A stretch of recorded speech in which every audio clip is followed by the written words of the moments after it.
Hello dears, welcome to the class. നമ്മൾ ഇന്ന് discuss ചെയ്യുന്നത് ജോ ദ ആൻറ്റ്, ജോ എന്ന ഉറുമ്പിനെ കുറിച്ചും അവൻ്റെ കൂട്ടുകാരെക്കുറിച്ചുമാണ്. Okay, let start our class. A colony of ants was collecting grains. ഒരു കൂട്ടം ഉറുമ്പുകൾ, എ കോളനി ഓഫ് ആൻറ്റ്സ് എന്ന് പറഞ്ഞാൽ ഒരു കൂട്ടം ഉറുമ്പുകൾ ധാന്യമണികൾ ശേഖരിക്കുകയായിരുന്നു. കണ്ടില്ലേ? നിങ്ങളും കണ്ടിട്ടുണ്ടായിരിക്കും അല്ലേ, ഉറുമ്പുകൾ ധാന്യങ്ങളൊക്കെ ശേഖരിച്ചു കൊണ്ടുപോകുന്നത്. They were collecting food for the cockroaches their masters. അപ്പോൾ ഈ ഉറുമ്പുകൾ ആർക്കു വേണ്ടിയിട്ടാണ് ഫുഡ് കളക്ട് ചെയ്തിരുന്നത്? കോക്രോച്ചസിന് വേണ്ടിയിട്ട്. കോക്രോച്ച് എന്ന് പറഞ്ഞാൽ പാറ്റകൾ. അവരുടെ മാസ്റ്റർ എന്ന് പറയുന്നത് പാറ്റകളാണ്. അപ്പോൾ ഉറുമ്പുകൾ കൊണ്ടുപോകുന്നത് കണ്ടില്ലേ? Do it fast, the masters will arrive now. വേഗം വരൂ, നമ്മുടെ മാസ്റ്റേഴ്സ് അതായത് പാറ്റകൾ, കോക്രോച്ചസ് വരുമെന്നാണ് മുൻപിൽ നടന്നു പോകുന്ന ഉറുമ്പ് മറ്റുള്ളവരോട് പറയുന്നത്. Mom, I am hungry, can we eat some grains? അമ്മേ, എനിക്ക് വിശക്കുന്നു, കുറച്ച് ധാന്യം കഴിക്കാൻ തരുമോ എന്നാണ് ഒരു ചെറിയ ഉറുമ്പ് അതിൻ്റെ അമ്മയോട് ചോദിക്കുന്നത്. അപ്പോൾ അമ്മ പറയാണ്, no no, the cockroaches will kill us. പറ്റില്ല, കോക്രോച്ചസ് നമ്മളെ കൊല്ലുമെന്ന്. We are tired of collecting food for them. അപ്പോൾ ഉറുമ്പുകളെല്ലാം ക്ഷീണിച്ചു അല്ലേ, കോക്രോച്ചസിന് ഫുഡ് കൊണ്ടുവന്നിട്ട്. അപ്പോൾ ഒരു ആൻഡ് പറയാണ്, we are tired of collecting food for them. അവർക്ക് ഫുഡ് കൊണ്ടുവന്ന് നമ്മൾ ക്ഷീണിച്ചു. അപ്പോൾ മറ്റൊരു ഉറുമ്പ് പറയാണ്, why should we work for them? എന്തിനാണ് നമ്മൾ അവർക്ക് പണിയെടുക്കുന്നത്?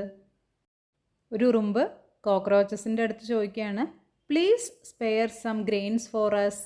ഞങ്ങൾക്ക് കുറച്ച് ധാന്യം തരുമോ? അപ്പോൾ അത് കേട്ടപ്പോൾ കോക്രോച്ചിന് ദേഷ്യം വന്നു. വാട്ട്? എന്ത്? അങ്ങനെ ഉറുമ്പുകൾ ധൈര്യത്തോടെ ചോദിച്ചില്ലേ, അത് കോക്രോച്ചിന് ഇഷ്ടപ്പെട്ടില്ല. The cockroaches hit the ants and took all the grains. അങ്ങനെ പാറ്റകൾ ഈ ഉറുമ്പുകളെ അടിച്ചിട്ടു, എന്നിട്ട് എല്ലാ ധാന്യമണികളുമായി പോയി. മൂവ് അവേ, മാറി നിൽക്കങ്ങോട്ട് എന്ന് പറഞ്ഞ് കണ്ടില്ലേ ചവിട്ടുന്നത്. We should stop working for the cockroaches. നമുക്ക് കോക്രോച്ചസിന് വേണ്ടി പണിയെടുക്കുന്നത് നിർത്തണമെന്നാണ് ആ ചവിട്ടുകൊണ്ട ഉറുമ്പ് പറയുന്നത്. കണ്ടില്ലേ, വയ്യാതെ കിടക്കുകയാണ്. Yes, but they are big, they can kill us. അപ്പോൾ ഒരു ഉറുമ്പ് പറയുകയാണ്, അവർ വലുതാണ്, കോക്രോച്ചസ് ആൻസിനെക്കാട്ടും വലുതാണ് അല്ലേ, അപ്പോൾ അവർ നമ്മളെ കൊല്ലും എന്ന്.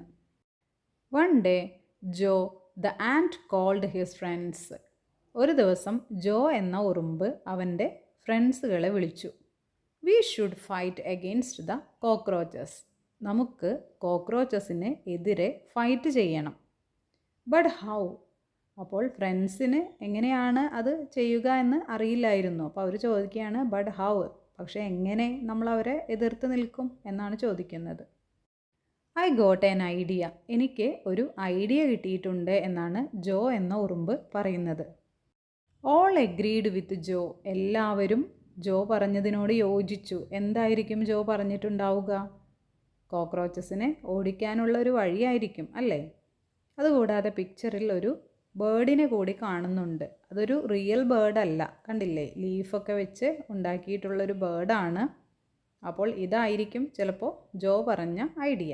നമുക്ക് നോക്കാം. The cockroaches came again. Cockroaches വീണ്ടും വന്നു. But there were no grains. പക്ഷേ അവിടെ ഗ്രെയിൻസ്, ധാന്യമണികളൊന്നും ഉണ്ടായിരുന്നില്ല. Where is our food? അപ്പോൾ അവർ ദേഷ്യത്തിൽ ആൻസിനോട് ചോദിച്ചു, ഞങ്ങളുടെ ഭക്ഷണം എവിടെ എന്ന്. Joe commanded to release the bird.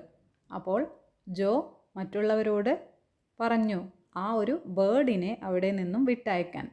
അപ്പോൾ അതുതന്നെയായിരുന്നു ജോയുടെ ഒരു പ്ലാൻ എന്ന് പറയുന്നത്, ഐഡിയ അല്ലേ. ഒരു ബേർഡിനെ ലീഫും അതുപോലെ തന്നെ ബാക്കി സ്റ്റിക്കും ഒക്കെ ഉപയോഗിച്ച് മരത്തിൽ കെട്ടി തൂക്കിയിട്ടുണ്ടായിരുന്നു. കോക്രോച്ച് വന്നപ്പോൾ അതിനെ അഴിച്ചുവിടാനായിട്ട് പറഞ്ഞു. ഓ, എ ബിഗ് ബേർഡ്. പക്ഷേ കോക്രോച്ചസിന് അറിയില്ല അല്ലേ, അവരുടെ നേരെ ആ വലിയ ബേർഡ് വരുന്നത് കണ്ട് അവർ പേടിച്ചു. ഒരു വലിയ പക്ഷി എന്ന് പറഞ്ഞ് അവർ ഓടുകയാണ്. കണ്ടില്ലേ, ബേർഡിനെ പല സാധനങ്ങൾ കൊണ്ട് ഉണ്ടാക്കിയിട്ടുള്ളതാണ്. Run, it will eat us. ഓട്, അത് നമ്മളെ തിന്നുമെന്ന് പറഞ്ഞ് കോക്രോച്ചസ് ഓടിപ്പോകുന്നതാണ് കാണുന്നത്. ദ ആൻഡ്സ് താങ്ക്ഡ് ജോ. ഉറുമ്പുകൾക്ക് ജോയോട് നന്ദി തോന്നി, കാരണം അവരെ ഇതിൽ നിന്നും രക്ഷിച്ചതിന് അല്ലേ. ജോ, യു ആർ അവർ ഹീറോ. ജോ, നീയാണ് ഞങ്ങളുടെ ഹീറോ എന്ന് പറഞ്ഞ് ബാക്കിയുള്ള ആൻഡ്സ് അവനെ പിടിച്ച് ഉയർത്തുന്നതാണ് കാണുന്നത്. അപ്പോൾ കോക്രോച്ചസിൻ്റെ ശല്യം അങ്ങനെ കഴിഞ്ഞു. എല്ലാവരും സന്തോഷത്തോടെ ജീവിക്കുന്നു. അപ്പോൾ എല്ലാവർക്കും നമ്മുടെ ഈ സ്റ്റോറി ഇഷ്ടപ്പെട്ടില്ലേ? Match the dialogues and words using lines. ഓരോ ഡയലോഗ്സിനും മാച്ചായിട്ടുള്ള വേർഡ് ലൈൻ വെച്ച് യോജിപ്പിക്കാനാണ് പറഞ്ഞിരിക്കുന്നത്. അപ്പോൾ ആദ്യത്തേത് നോക്കാം. Do it fast, the masters will arrive now. പെട്ടെന്ന് ചെയ്യൂ, മാസ്റ്റേഴ്സ് വരും എന്ന് പറഞ്ഞിട്ടുണ്ട് അല്ലേ ആ സെൻറ്റൻസ്. അപ്പോൾ അതിന് മാച്ചായിട്ടുള്ള വേർഡ് എന്ന് പറയുന്നത് ഏതാണ്? നമുക്ക് നോക്കാം. Do it fast, the masters will arrive now. പെട്ടെന്ന് ചെയ്യൂ, മാസ്റ്റേഴ്സ് ഇപ്പോൾ വരും. അതെന്ത് ചെയ്തുകൊണ്ടിരിക്കുമ്പോഴാണ് അങ്ങനെ പറഞ്ഞത്? അവർ ഗ്രെയിൻസ് കളക്ട് ചെയ്തുകൊണ്ടിരിക്കുമ്പോൾ അല്ലേ. അപ്പോൾ ഏത് വേർഡാണ് സ്യൂട്ടബിൾ ആയിട്ടുള്ളത്? കളക്ട്, ശേഖരിക്കുക എന്നുള്ളതാണ്. ഇനി രണ്ടാമത്തേത് നോക്കൂ. The details are on the notice board. Details notice ബോർഡിലുണ്ട്. എന്തിൻ്റെ ഡീറ്റെയിൽസ് ആണ്? മാജിക് ഷോയുടെയാണ് അല്ലേ. അപ്പോൾ മാജിക്, അതിന് നേരെ വരയ്ക്കണം. ഇനി മൂന്നാമത്തേത്, ഓ എ ബിഗ് ബേർഡ്, വലിയൊരു ബേർഡ് എന്ന് പറഞ്ഞിട്ട് അഫ്രൈഡ്, അവർക്ക് പേടി തോന്നി അല്ലേ. അപ്പോൾ ആ വേർഡാണ് ചേർക്കേണ്ടത്, അഫ്രൈഡ്. മൂവ് അവേ, മാറി നില്ല് എന്ന് പറഞ്ഞിട്ട് ഒരു കോക്രോച്ച് ആൻറ്റിനെ പിടിച്ച് ഹിറ്റ് ചെയ്യുന്നുണ്ട് അല്ലേ, ചവിട്ടുന്നുണ്ട്. അപ്പോൾ ആ ഹിറ്റ് എന്നുള്ള വേർഡാണ് ലൈൻ ചെയ്യേണ്ടത്. I am on this floor for the first time. ഞാൻ ഈ ഫ്ലോറിൽ ഫസ്റ്റ് ടൈമാണ് എന്ന് ഡാനി പറഞ്ഞു അല്ലേ. അപ്പോൾ അവൻ എന്താണ് ചെയ്തത്? എക്സൈറ്റഡ്, വളരെ ആവേശഭരിതനായി. ഇനി പറയുന്നത് വൗ അമേസിങ്. എപ്പോഴാണത് പറഞ്ഞത്? അവർ ഹിൽ ടോപ്പിൽ പോയപ്പോഴാണ് പറഞ്ഞത്. ഡാനിയും അതുപോലെ തന്നെ റോബോയും ഹിൽ ടോപ്പിൽ പോയപ്പോഴാണ് പറയുന്നത്. എക്സ്ക്ലെയിംഡ്, അവൻ സന്തോഷം കൊണ്ട് ആക്രോശിച്ചു അല്ലേ, ഉറക്കെ സൗണ്ട് എടുത്തു. Okay dears, study well. See you in next class. Thank you.